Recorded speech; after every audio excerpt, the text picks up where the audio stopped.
your mind-numbing, effective television message. Well, we had the same thought and wondered if the young Vincentians could use some of these brilliant minds to help us with getting the message about poverty, hunger, and social justice across. So we hired the world-famous Huey, Louie, and Dewey advertising agency to come up with our message, and it is going to be played during next year's Super Bowl. Isn't this just great? We won the contest to bring to life the St. Vincent de Paul Society Super Bowl commercial. How awesome are we? Yeah, we're the bomb. I can't believe we will be on the television right between Doritos and Pepsi. St. Vincent de Paul, official charity of the NFL. Now, if we could only get one of those players to be our spokesperson, we would be the rocking system.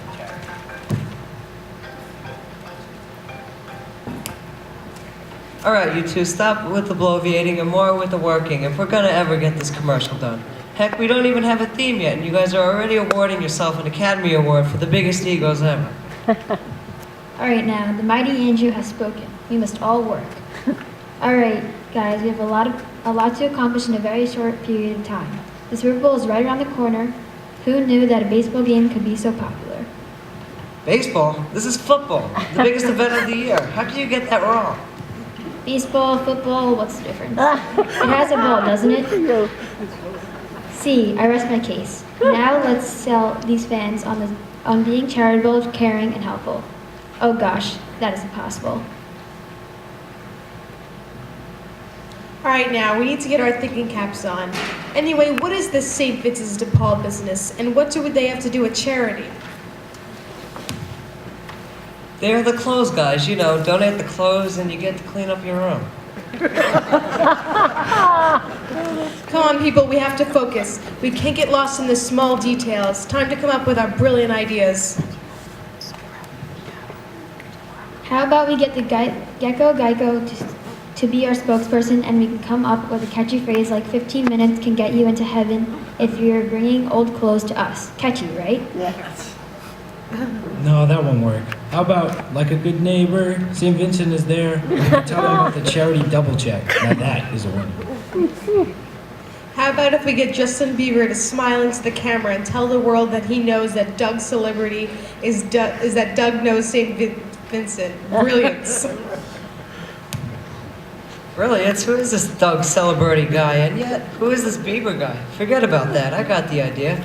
How about we set up a commercial like a pregame show? You know, how they interview people in different places about the big game, but only we do it about selling this St. Vincent de Paul stuff. Love it, Andrew. You are a genius. So what's new? Okay, let's set the stage here. A man on the street interview with a poor person from some poor third world country. We'll zoom in and get his thoughts on the need for help. So let's see how that will work out. Let's go to the man on the street. So you want to know what it is like being helped? Well, I would like to be the one who is helping. I would love to be help the 30,000 children who die each day due to hunger and the lack of clean water. That is like 11 million children a year. Forgotten. No one seems to even care. You worry more about what a Kardashian is wearing than why a child is dying. Cut. No cut. More thoughts for you. 850 million people in the world go hungry. In the United States, 14 million children live in homes where people skip meals to make ends meet. And you know the worst part of all? Is that the earth generates enough food to feed everyone. This is wrong. Now you can cut. Alright, well, I don't think that we'll be able to sell people on the St. Vincent de Paul charity thing if we go about depressing people. We'll have to edit that one out. That is not meeting the image I think St. Vincent wants. Now wait a second. Don't interrupt me. We will try another avenue to get my brilliance across. I got it! Let's do a remote from the Dominican Republic. We can do it from one of those fancy beaches there, and we can have someone talk about the poor from the beach. Okay, let's try the remote from the Dominican Republic. Can you hear me there? Oh, we can hear you real good. You like our fancy beaches. Well, you should also know about the poor here. There are more than 400,000 children here who must work to survive. That means that they do not go to school, so these kids are doomed to a life of menial jobs. They work for 10 to 12 hours a day, 6 days a week, for about $50 a week. We like our beaches, yes, but we need your help to save future generations from this cycle of poverty. What are you, Mr. Fancy TV Man, going to do to help these people? What are you trying to do? Scare the audience away from the game? Listen here, the people at this St. Vincent place are not wanting to get depressed over this. How are they going to make money over this if you keep getting everyone else depressed here? Really? I think I know St. Vincent folks a little bit more than you do, and I do not think you have any idea what they're about. Maybe we should get away from these depressing people and talk about branding St. Vincent guys with Apple iPhones. Now that is a winning formula. Oh, so you think those gazillionaires at Apple are the right company for St. Vincent de Paul Society? Well, yeah, of course. Well, at this moment in Shanghai, China, workers in Apple supplier factories are monotonously working long overtime hours to turn out the iPhone. 6 days a week, the workers are making these phones have to work 11-hour shifts and they're paid $1.50 an hour. This is less than the average local monthly income and far below the basic living wage necessary to live in Shanghai. After a grueling day's work, what a worker has to look forward to is a 12-person dorm room, lining up for a quick cold shower in one of the dozen showers shared by hundreds of workers. This treatment from the largest, richest company in the world. What? This cannot be true. Apple is like godly in America. Well, that might be like the God many of you are worshiping these days, but there is one true God who gave an excellent roadmap to the perfect charity. Yeah, what did he have to say that I should know and maybe I should have him in my commercial? Oh, I think he would be excellent for your commercial. He had these outrageous thoughts like, when I was hungry, you fed me. When I was thirsty, and you gave me drink. When I was a stranger, and you invited me into your home.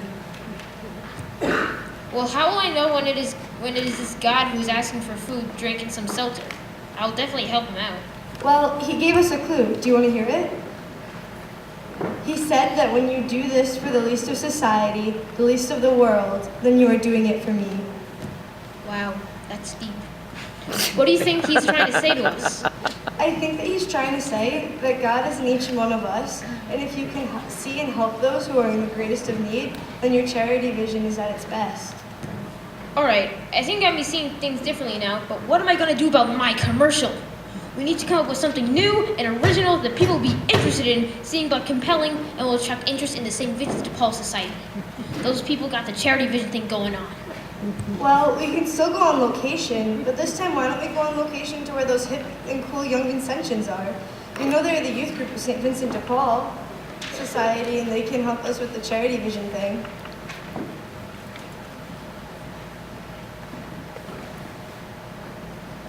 Hey, we are on location at the annual Bread and Soup Dinner in Warsaw, where regular people come to help the poor, educate themselves about some of the social justice issues, and to build community within their part of the world. And it's all put together by a bunch of teenagers. Yeah, caring does not have to be complex. Simple things, like us young Vincentians try to do. The actions are not great, but the ripples from them are. Young Vincentians hold these beliefs in our mission statement, which is, We are a youth group that advocates for those who do not have a voice, seeks to bring justice to those oppressed, prays for people in need, and represents youth in a positive light. There are serious ills to the world. Hunger kills, child labor practices destroys, silence to the wrong rots the soul. But what we are doing here is hopeful. Working in soup kitchens, having food drives, collecting clothing, being a friend is hopeful. But we need to also let those who guide our country know about these tragedies and insist that they be a part of the positive agent for change and the instrumental of hope. Together, great things can be accomplished. And cut. Now that's a masterpiece. Hey.